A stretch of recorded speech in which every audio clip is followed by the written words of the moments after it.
Alors aujourd'hui, on s'était donné rendez-vous à la Malakoff pour déposer les 409 dossiers qu'on a réussi au travers les permanences, les réunions publiques à formuler.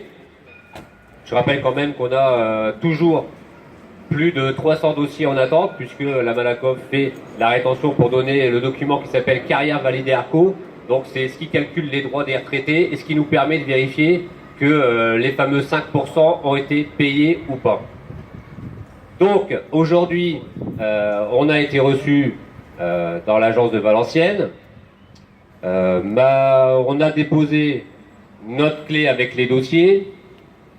Ce qu'on a obtenu aujourd'hui, c'est d'avoir, et j'ai donné mon numéro de téléphone personnel, un contact qui nous rappelle très vite afin de nous donner la marche à suivre, parce que nous, ce qu'on veut, c'est avoir quelqu'un de compétent afin de régler et de régulariser la situation des retraités, puisque je rappelle quand même que c'était pas un cadeau, c'est un accord qui permet 5% sur la retraite complémentaire, c'est un acquis des salariés, ils ont subi une exploitation de plus de 40 ans dans leur entreprise, en étant bien souvent sous-payés, donc c'est quand même pas faire l'aumône, c'est juste demander et faire respecter les droits des retraités.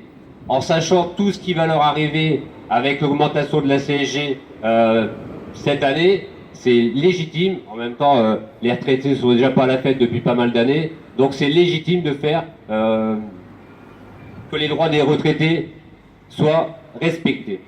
Donc aujourd'hui, je l'ai dit, on est venu gentil, on est venu déposer les dossiers gentils, on a pris notre plus belle voie pour le faire, mais si on n'a pas cette fameuse personne qui me rappelle dans la journée, on va être plus méchant. On va multiplier les actions, et s'il faut monter dans toutes les agences, on a des camarades un peu partout dans la région, on bloquera toutes les agences parce que c'est anormal qu'on doive venir quémander dans les agences pour pouvoir respecter, je le dis encore, les droits et le pouvoir d'achat des retraités. Voilà, merci camarades.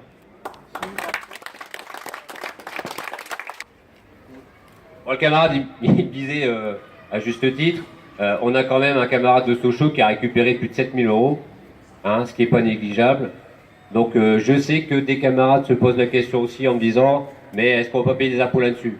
Je veux les rassurer en leur disant, on va déjà attendre qu'ils payent, et on aura toute l'attitude à leur dire ce qu'il faut faire en matière de pognon et d'impôts. Voilà.